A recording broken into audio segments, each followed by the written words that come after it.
Ladies and gentlemen, welcome to the Bullpen.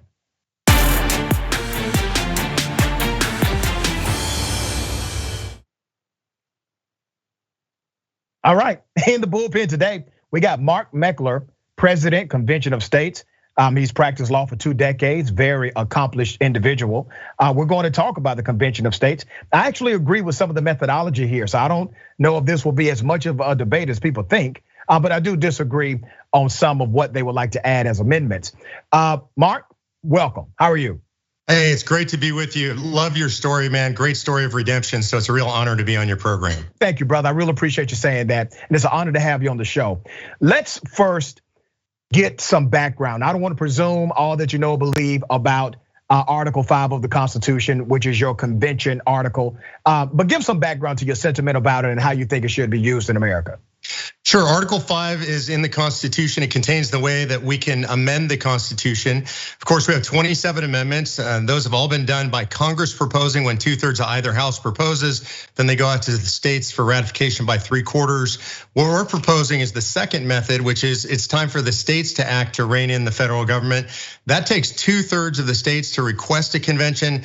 They then gather in convention when a majority of states propose amendments. Those go out to the states for ratification. So that's the general process and what we're trying to accomplish.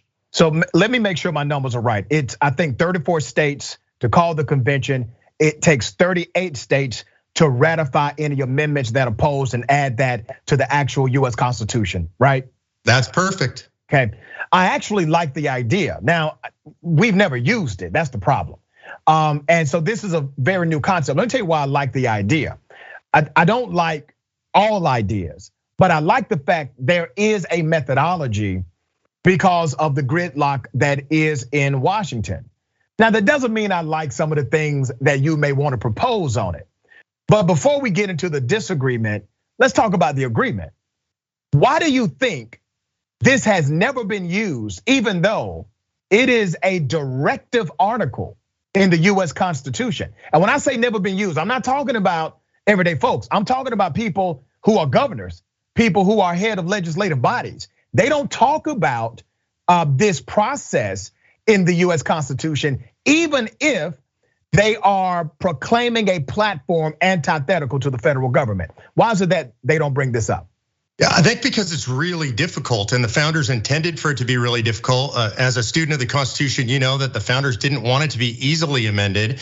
They wanted large, broad national consensus. And so to get 34 states to agree to get into conventions is hard. To get 38 states to ratify anything, obviously even a higher bar. This is the highest bar in the American system of governance. So it's not easy. There've been over 400 applications for a convention. We've just never had 2/3 of the applications that match. That's required. It's a legal term called aggregation for the actual applications to match up so we can get to convention. What's the highest number you all have been able to accomplish? Well, the highest number in American history, as far as I'm aware, was 32. That goes back to the 1980s, and they were trying to get to a convention for just a balanced budget amendment. And then that started to get pushed back on, and they're way back now. Our organization is now at 15 states that have passed this. We have another 8 states that have passed it in one house or another, and 49 states have introduced it. What is your aim? Is it to deconstruct the federal government, defund the federal government, or a combination of both? It's actually neither of the above. The aim is to go back to the intent of the founders regarding our structure, which is that the Constitution contains a limited set of enumerated powers that were granted to the federal government. The rest was supposed to remain with the people and the states. And unfortunately, over the past 115 years or so, the federal government's powers have expanded dramatically. And I think this is one of the reasons for so much contention in the United States. Whether we have a Democratic administration or a Republican administration, you have half the people in the country are very frustrated. And that's because the power base was always intended to be in the states and not at the federal government. Explain this to me. So if the aim is not, if you get to this place without deconstructing the federal government, I don't get the methodology, because if you are successful, it will create a de facto deconstruction of the federal government because they won't have the same authority or power of oversight. And it will also defund the federal government because that taxation will no longer have a federal emphasis, it will have a local state emphasis. And so you are now defunding the federal government. Am I missing something? I think you actually are missing something. So it depends, and we need to be careful about how we define terms. When you say deconstruct the federal government as constructed is laid out in the United States Constitution. It's very clear, and the courts have expanded that definition beyond the Constitution. So what we're trying to do is go back to something closer to the original Constitution. So I'd actually call that reconstructing the federal government, not deconstructing the federal government. Okay, and it would take money away from the federal government because you now have this, very emphasized state protocol, correct? Well, I think it could, but it's not necessary that it does. And this is an important point to note. There are no policy prescriptions in this. In other words, what we're just talking about is where is the authority. So it's not necessary for the federal government to give up money, and there's not a necessary transfer of money to the states from the federal government under our application. It's theoretically possible, but it's not necessary under the application. Now, this takes me to my next question, because I'm glad I'm interviewing you, because this is one thing that always stood out to me, and I'm sure you can provide some clarity to this. When we talk about Article 5, how does Article 5 stand up to the co-equal branches of power? How does that now work when you have a much more, let's say, subdued federal government? Does it change that structure on any level at all? And does it increase or enhance the powers of independent states to pass laws contrary to the executive branch? Well, I do think it changes the balance of power. And I think what it does is ideally, it takes the balance of power back to the states where it was intended to be. The branches were never intended to be co-equal. In fact, Congress was supposed to be intended to be the most powerful branch of the federal government. The founders thought the courts would be the weakest. They've ended up being the strongest. And we now have an executive, which Congress largely lets go unchecked. But in regard to the states versus the federal government, the states through Article 5 were always intended to be the final check on federal government power.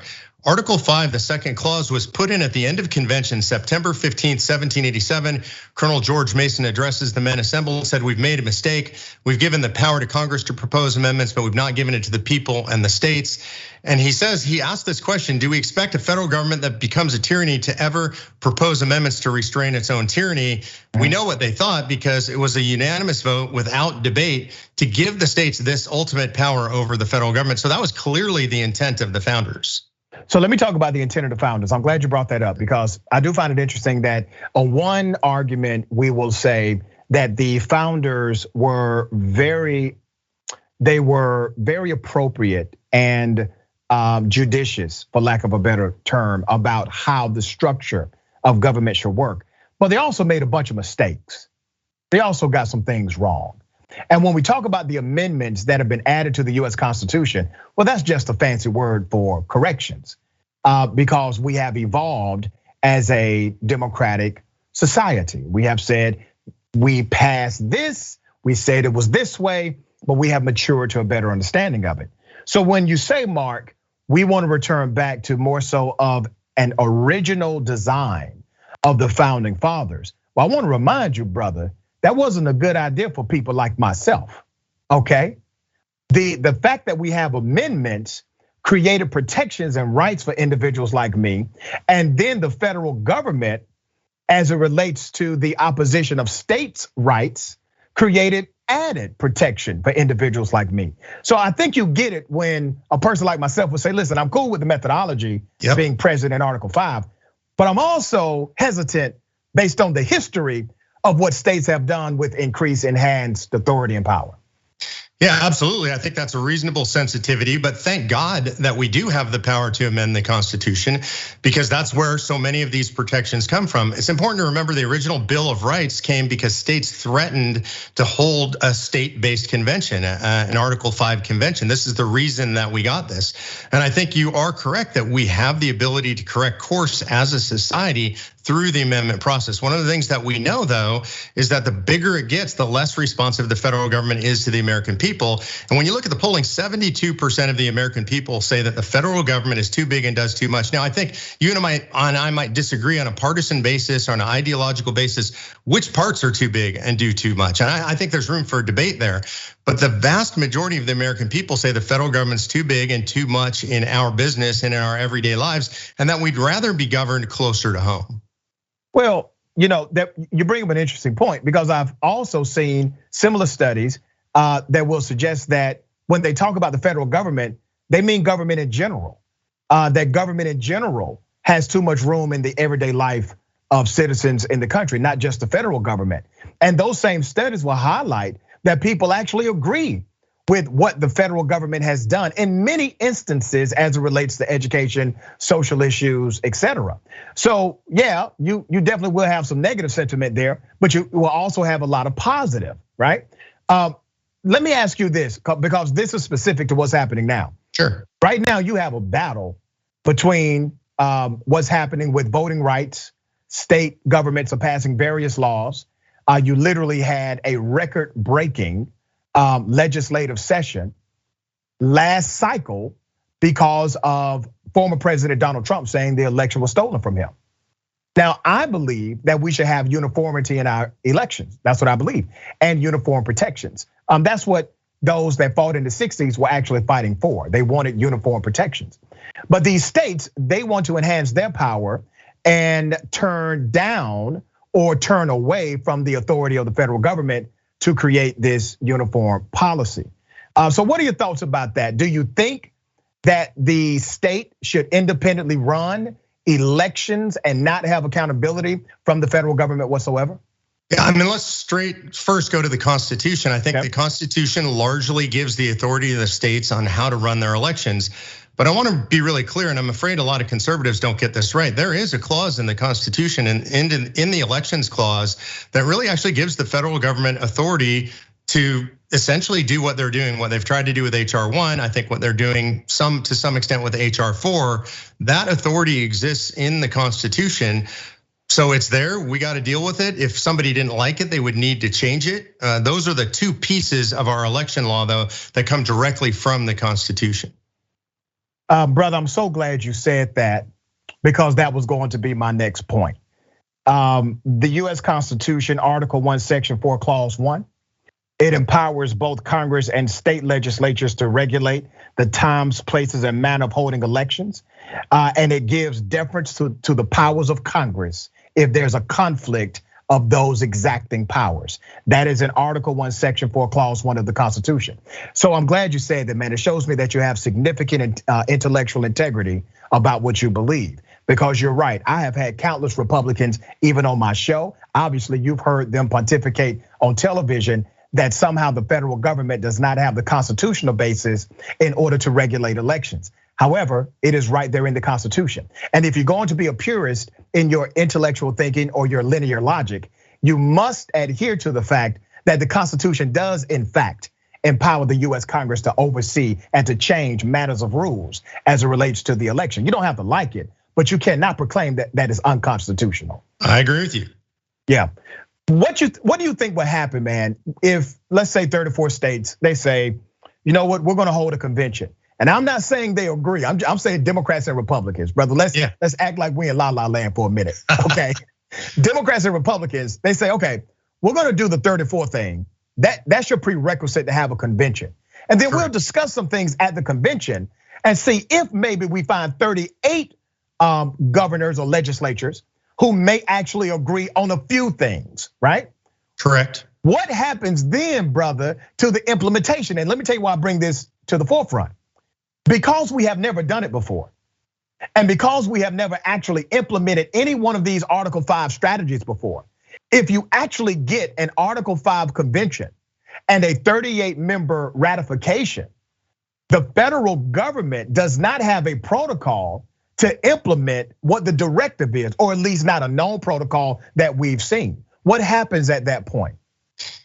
Well, I think it would be different according to whatever specific amendments come out and get ratified. But if you look at the history, there is a protocol. Essentially, we have 27 amendments prior in American history ratified by the states and then enacted, put into the federal Constitution, and the states have had to abide by those primarily through the extension of the 14th Amendment.